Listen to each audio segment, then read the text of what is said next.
Chapter 9. Mac's living room was awash with the soft glow of lamps and the occasional flicker of muted television light as he spread out the board game on the coffee table. Maggie and Stokely, still buzzing from the day's earlier triumph, hovered around, choosing their game pieces with an air of casual interest. "Today was a win, you know," Mac said, his voice a blend of pride and warmth as he glanced at the girls. "It's a step towards something permanent." Maggie gave a non-committal smile, her mind seemingly elsewhere, while Stokely simply nodded, her eyes bright but guarded. The concept of adoption hung in the air like a question mark, too fraught with possibilities to fully embrace just yet. "Vivian," Mac called out, turning his head towards the kitchen where she had been pouring drinks. "Are you joining us for game night?" Vivian emerged, a tray of sodas in hand, her red hair catching the light as she moved. "Wouldn't miss it," she said, setting the tray down. Her laugh lines deepened as she beamed at the girls. "You're going down!" The next hours unfolded with the rhythm of dice rolls and playful banter. Vivian dove into the games, her enthusiasm infectious. She cheered Maggie on during a particularly strategic move and high-fived Stokely when the younger girl cleverly avoided a pitfall on the board. "Stokely, that's some serious skill," Vivian praised, impressed by the young artist's deft maneuvering. "Learned from the best," Stokely replied, glancing at Mac. "Your turn, Maggie," Vivian encouraged, nudging the dice toward the teenager with a smile. "Show us what you've got." As Maggie rolled a 6 and moved her piece, there was laughter, a sense of camaraderie slowly knitting together the fabric of companionship. The night's activities were a pleasant distraction, but before they knew it, the girls were falling asleep where they sat, and late night came. It was then that Vivian readied herself to go home. "Vi," said Mac, his voice heavy with emotion. "I don't know how I can thank you. I don't think I could have done this without you. Mr. Thompson was great, but you were amazing, Vi." He called her V. Mac had not called her that since they were married, on the day she told him she was leaving. That was the last time she had heard him say that. She thought it was the last time she would ever hear him say that nickname. The simple use of that nickname hit her like a kick to the gut. Vivian attempted to not show any emotion. She punched him on the arm. "I am glad I could help." Mac hugged her, not like a lover, but like. She didn't know. She gripped him tightly and felt sad when he let go. Vivian took a deep breath. It was now or never. She paused, then spoke. "Mac, I am going to be around. Do you mind if I check in on you and the girls?" Mac cocked his head. "Of course. Why wouldn't that be okay?" She fidgeted, which was not like her. "I am your ex-wife, Mac, and we didn't really end it on good terms. My parents still give me a hard time about it, you know? Almost 10 years later. I know you are emotional because of the girls. I know that Lydia's death still hurts you. I know that I am a familiar face, one that at one point you cared about. I also know that I helped you. But that doesn't change our past. I don't want to cause you any more pain, and I know you have other women around." Max smiled affectionately, waving his hand.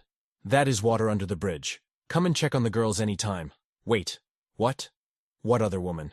Vivian rolled her eyes. "You simply don't see how desirable you are, do you, Mac?" Mac didn't know what to say. "I have no idea what you are talking about."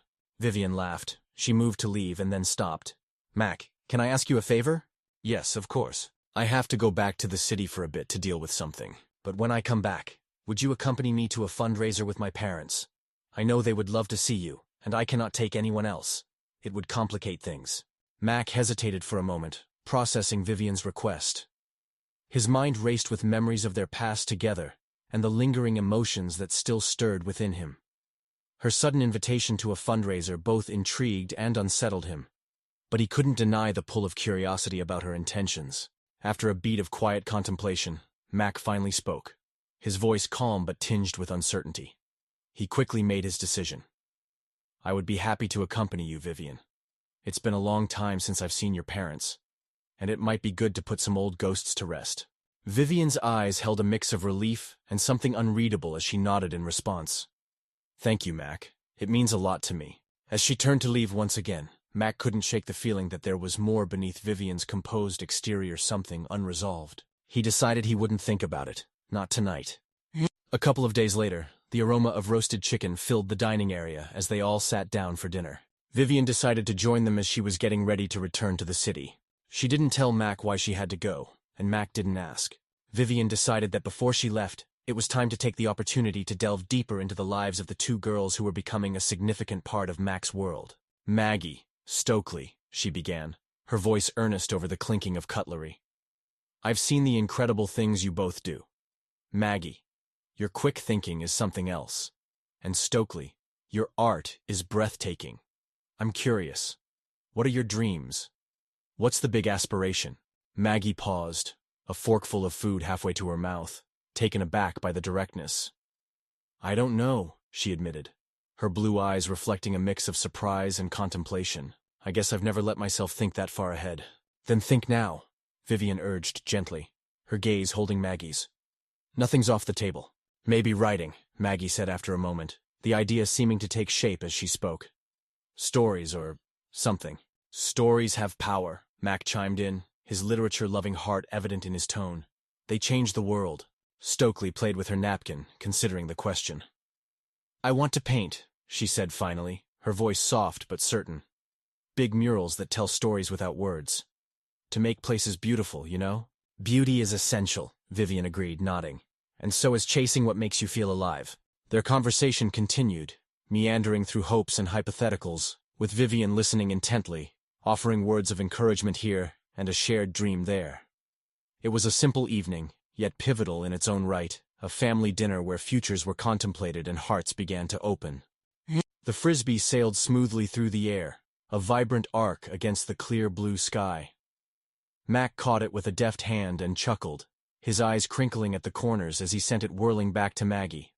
The park around them hummed with the vitality of spring families scattered across the grass, children's laughter weaving through the rustling leaves. Nice throw! Vivian called out, clapping her hands in encouragement from where she had spread out the picnic blanket. Her long red hair caught the sunlight, giving her an almost ethereal glow. Maggie beamed, her earlier hesitance melting away in the warmth of the game.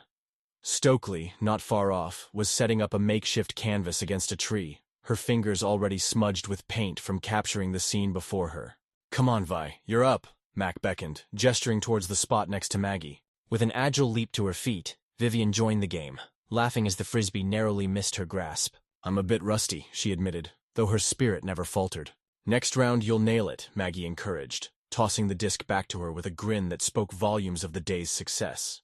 As the afternoon sun began its descent, they gathered around the picnic, feasting on sandwiches and homemade lemonade. Conversation flowed freely, punctuated by shared stories and gentle teasing. When laughter bubbled over, it seemed to cleanse away lingering doubts, leaving in their wake the tentative buds of trust. Before we pack up, I have something for you both, Vivian announced, her tone holding a note of excitement. From her bag, she produced 2 carefully wrapped packages. Handing one to each girl, she watched with bated breath as they peeled away the paper. Maggie uncovered a journal, its cover emblazoned with a quote from her favorite poet, a nod to the poems she'd tentatively shared with Mac during quiet evenings.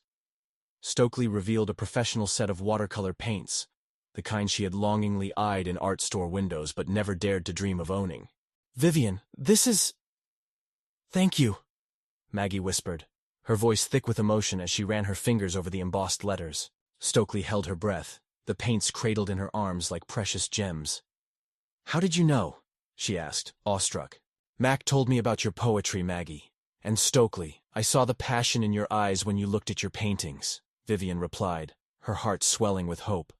I want you both to know that I care about you.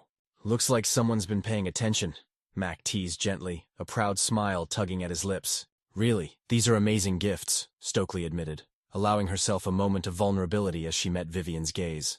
Consider them a promise, Vivian said softly. I know that Mac is your guardian, but I am making you a promise that I'm here for the long haul, to support you and cheer you on. Best outing ever, Maggie declared, and even though the words were light, they carried the weight of newfound acceptance. Vivian's interlude. Vivian's heels clicked like a rhythmic echo against the marble floor as she navigated the familiar corridors of the high-rise that housed her law firm. The city outside buzzed with life, indifferent to the upheaval churning within her. She walked past the receptionist, a young man who nodded with a practiced smile and a hint of warmth in his eyes. Unaware that this might be one of the last times she would make this walk as an attorney here, she nodded and waved to friends and colleagues. She could feel the weight of their admiration laced with curiosity as she moved with purpose. They were surprised. She had suddenly taken leave, and most didn't know why. At this point, Vivian didn't care. She walked, her posture exuding the confidence that had become her armor in this world of sharp suits and sharper ambitions. But beneath that veneer of assurance, her heart was a discordant drumbeat. Today, she would sever the ties to a life she once thought she wanted. As she waited for the elevator to deliver her to her mentor's office, Vivian's mind flickered back to Mac, his image a stark contrast to the sterile environment she stood in.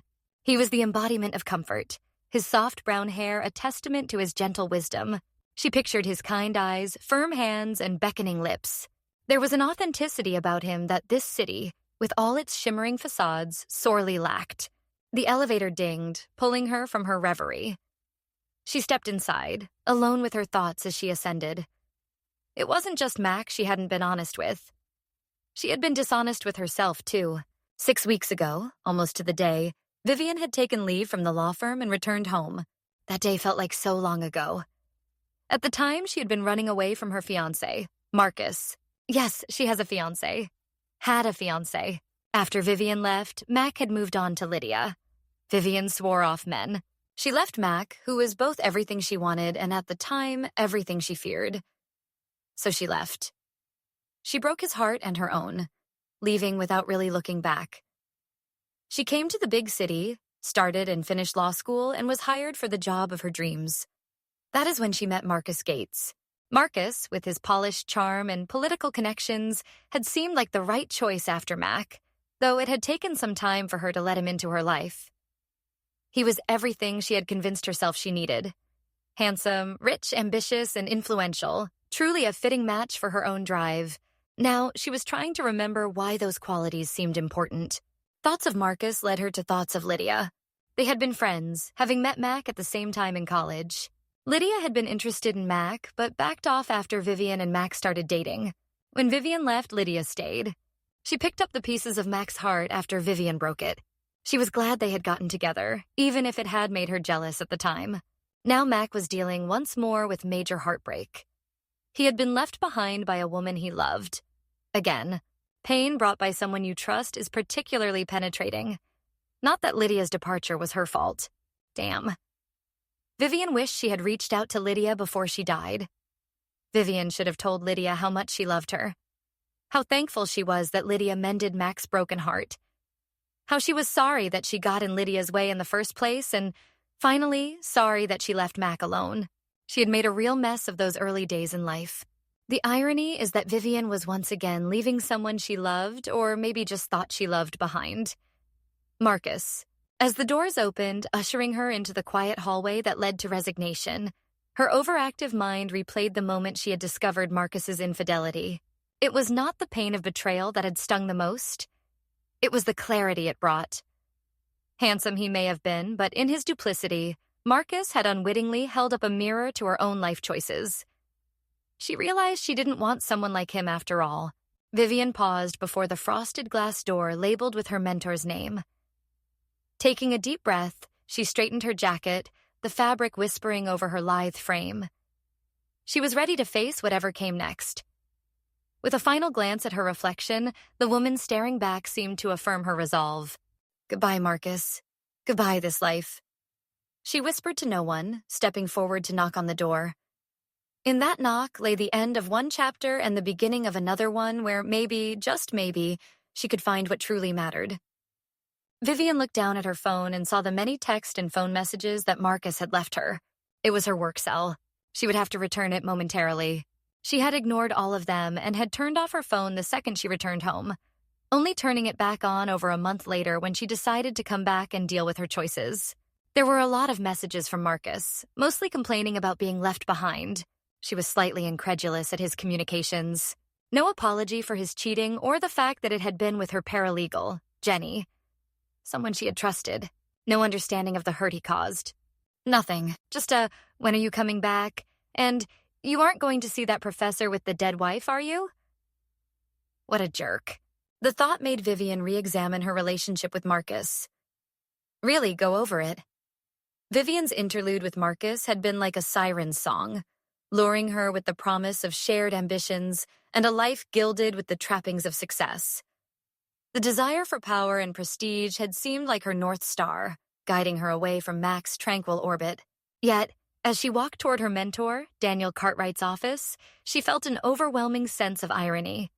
Here she was, about to resign from the very role that symbolized all she had worked for. She would have to talk to the managing partner, John Higgins, before she left. But Dan had been almost like a second father to her. She had to talk to him first. As Vivian approached the receptionist, who greeted her with the reverence due to someone of her stature, she offered a polite nod. "Hello, Sandra. Please let Mr. Cartwright know that I am here and need to speak to him." "Right away, Ms. Sutton," the receptionist replied, her voice tinged with curiosity over the unscheduled appointment. "And welcome back." Vivian's reputation preceded her. A legal maestro, a woman whose intellect and beauty were a rare alloy that drew envy and admiration. The youngest partner aspirant, Vivian moved in circles where fortunes were made and broken with a handshake or a whisper.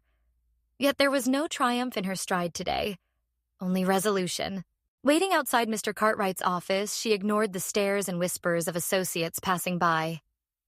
Their speculation, fueled by her unexpected presence, meant they couldn't begin to comprehend the seismic shift occurring within the heart of their most illustrious colleague. "Miss Sutton?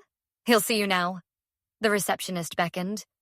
"Thank you," Vivian replied, her voice steady despite the tempest inside her. Entering the room, she found Mr. Cartwright standing by the window, his wise eyes reflecting years of navigating the intricate dance of law and power. "Vivian, welcome back. How are your parents?" She smiled. "Dan just knew things." Good. Thanks for seeing me on such short notice. I know you are trial prepping." Dan waved her concern off. "Anything for you, my dear? What brings you here on such short notice?" "Mr.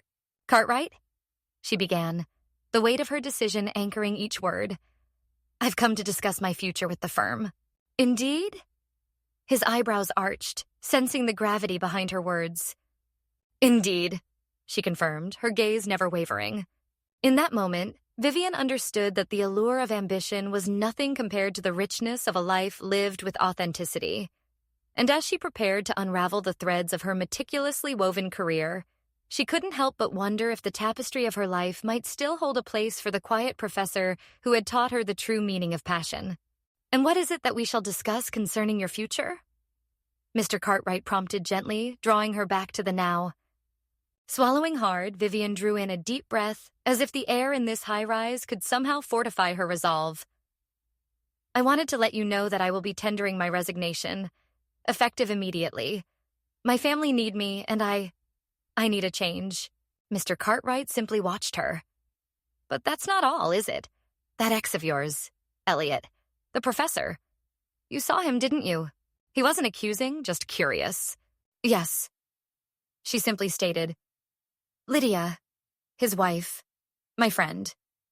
She died. I saw Mac again, and it's made me realize something." Her hands clasped together, betraying a tremor that her voice did not. "I don't want all this."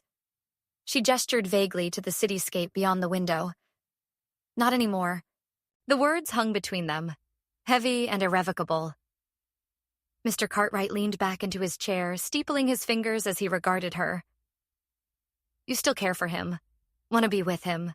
It wasn't a question. It was a fact laid bare. No, yes. I don't know," she confessed, her throat tightening. "It's complicated." "Complicated?" Mr. Cartwright prodded knowingly. "Yes, complicated. Dan, what the hell am I going to do?" The question spilled out of her, raw and fraught with frustration.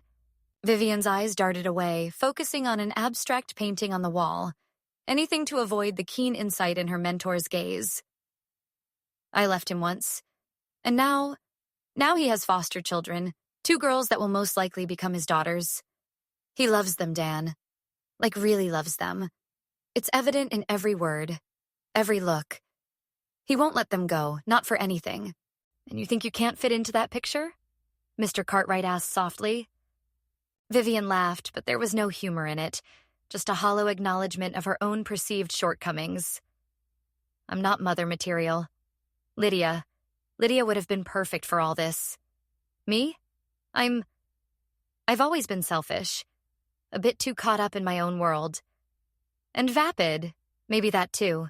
Each word felt like a confession, a peeling away of the layers she'd meticulously built around herself. I cannot ask him to take me back, to try to love me again. Not after what I did. That isn't fair. It isn't right.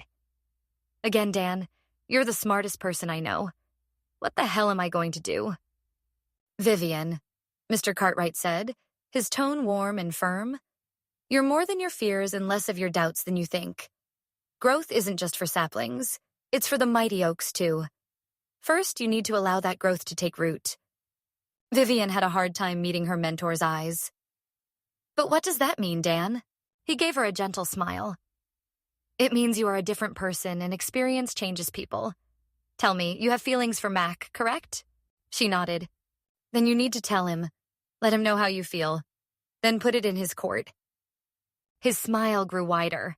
No pun intended. She rolled her eyes. His face grew serious. Vivian, take it from an old man. Regret the actions you take, not the ones you didn't. Tell the boy how you feel. She met his gaze, finding a solace there that surprised her. Vivian Sutton, the woman who had conquered courtrooms and captivated boardrooms, felt a strange sense of calm settle over her. Leaving Dan Cartwright's office after giving the old man a hug and a big kiss, she felt a bit lighter. Old Dan was widowed as well and avoided relationships, choosing to be alone. She hoped that her kiss struck up interest among the other women at the firm. She knew that her secretary saw it. Feeling a bit lighter, Vivian was surprised to receive a text from Mac on her personal line. Her heart instantly started beating faster. It wasn't a big thing. He was just responding to her. Still, it surprised her how happy it made her. Hey, V. Thanks for letting me know you got back safe. The girls were bugging me about it. As for your question, not much in the way of plans. I am having dinner with a couple of people tonight to talk about the local Shakespeare Festival. It is a fancy dinner and then drinks with some live music. Talk about boring. She could sense the excitement in his text. He loved the festival, even back in their college days. But the context gave her a sinking feeling. She texted him back. Sounds fun. Wish I could join you. Who all is going to be there? Anyone I know? He sent a laughing emoji, which actually made her laugh out loud. He hated them, but tried to use them because the girls got a kick out of it. No one you know except Amber. You remember her, right? And maybe Sarah Roberts. Did you meet Sarah? I can't remember. Anyway, she is back from LA and helping the theater department. She and Amber are the ones organizing the festival. Vivian's eyes narrowed. The mere image of the voluptuous woman with flowing golden locks ignited a primal fire within Vivian. And who the hell was Sarah Roberts? And why did her name sound so familiar? Vivian barely noticed her location as she entered her office and started packing her things. She gave little attention to the awards and plaques that had once been so important to her. She couldn't help it. She kept picturing Amber and Mac holding hands, kissing, getting into bed together. She almost threw her phone against the wall. It was ridiculous, the hold this jealousy had over her. She had no claim over Mac hadn't for years. And yet the idea of Amber draping herself over him, batting those mascara-laden lashes in his direction, made Vivian's skin crawl. Damn it. Vivian muttered under her breath, pressing the cool glass of the window pane, seeking some relief from the heat of her anger. There she was, a woman who could command the attention of any boardroom, rendered nearly senseless by a pang of irrational jealousy. She tried to be more rational. Honestly, did she have the right to feel this way? The right to step in, to interfere, to... What? Stake a claim? Was that really what she wanted? Her chest heaved with a frustrated sigh. Mac was a free man. One who had mourned her absence and moved on to piece together a life without her with a woman who had been her best friend, Lydia. They had been happy, totally in love. She had been happy, kind of, for them. He now had a new life, one punctuated by the laughter of his soon-to-be daughters. He had the quiet hum of academia, and now possibly Amber. Who am I kidding? Vivian whispered to her reflection, which gazed back at her with sharp green eyes ablaze with a storm of emotions. She could see it there in the set of her jaw, the slight quiver of her lips. Vivian Sutton couldn't give up on Mackenzie Elliot. Not now. Not without trying. She turned away from the window, arms wrapping around her midsection as if holding herself together. Vivian had never been one to run from a fight, but this was different. This was not about winning a case or securing a promotion. This was about the fragile heart of a man she had once called her own and the hearts of two girls that needed him. Get it together, Viv, she admonished herself, taking deep breaths to douse the flames of her temper. Love wasn't about possession. It was about wanting the best for the other person, even if that meant stepping aside. The battle within her raged on, logic clashing with raw emotion. Yet amidst the chaos, a whisper of clarity emerged. Whatever her future held, whatever path she chose from here, Vivian knew she would have to confront the ghost of what she and Mac had once been, and what, in the deepest recesses of her soul, she hoped they might still become. In the quiet sanctum of the managing partner's office, Vivian faced Mr. Higgins across the expanse of a desk laden with legal texts and case files. The man's eyes were shrewd, a sharp contrast to her mentor's gentle demeanor. "Leaving us, Vivian?" he asked, leaning back in his chair. The question was unnecessary. They both knew why she was there. "Going home," she confirmed, her voice steady. "I need to recalibrate." "Your career here has been nothing short of meteoric," he said softly, the pride in his tone bittersweet. "Are you sure that this is what you want? I've always thought you wanted more." Vivian met Mr. Higgins's gaze, her eyes betraying a mix of determination and vulnerability. "I appreciate everything this firm has given me, but it's time for me to focus on something else. Something more personal." She paused, the weight of her decision settling around her like a heavy cloak. "I need to address some unfinished business, both in my personal life and in terms of what I want from my career." Mr. Higgins regarded her thoughtfully, his expression betraying a hint of understanding. "You've always been driven, Vivian. I have no doubt you will succeed in whatever path you choose." Vivian nodded, the ghost of a smile touching her lips. They spoke at length then, about the cases she would transfer, the clients she would recommend to other partners, the legacy of her tenure at the firm. "Promise me one thing," her boss requested as their conversation drew to a close. "Don't regret the paths you've chosen. They've made you who you are, and that person is extraordinary." "Thank you," she whispered. "Mr. Higgins." As Vivian left the office, her steps were lighter than they'd been in a long time. She was stepping into uncertainty, but for the first time in years, she welcomed the mystery of what lay ahead.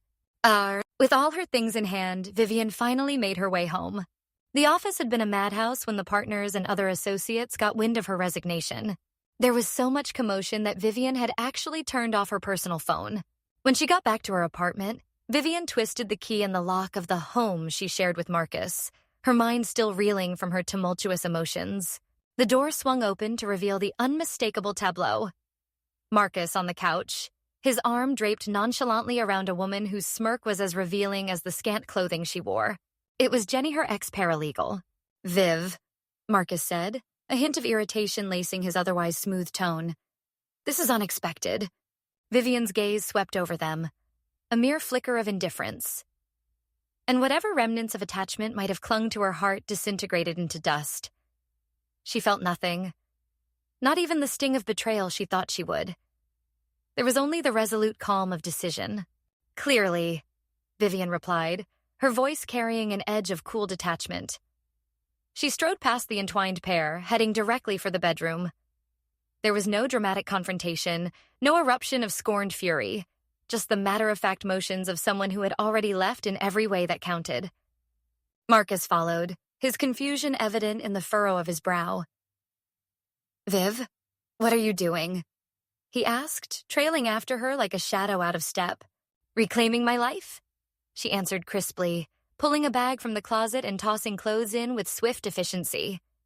Her movements were precise, practiced. The same deliberation she applied in the courtroom now channeled into this act of finality. "Clearly you haven't heard from the others. I quit today." Marcus sneered in disbelief. "You're about to make partner at one of the top firms in the city, and you quit? Just like that?" Vivian snorted. "Yep, just like that." "You've got to be joking," Marcus said. "You are throwing everything away." "Vivian, why would you do that?" Vivian didn't respond. "Is this because of him, right? The professor? The one that you left?" Marcus pressed, trying to find a foothold in the sudden shift of their reality. "He was a loser then, Vi. He is a loser now. I know that we have our problems, but you cannot— Mac has nothing to do with this. It's about me and, to a lesser extent, you, Vivian retorted, zipping up the bag with a decisive tug. And don't you dare talk about Mac like that. He has more integrity, compassion, and love than a cheating idiot like you can even comprehend. She brushed past Marcus. Vivian, wait, Marcus said, reaching out to halt her exit. But she sidestepped his attempt with ease, born of years dodging the unwanted grasp of those who sought to claim a piece of her light. I am sorry. We can make this work. Don't throw away. Goodbye, Marcus, she stated. I will have my lawyer call you tomorrow about the condo. And with that, she was gone.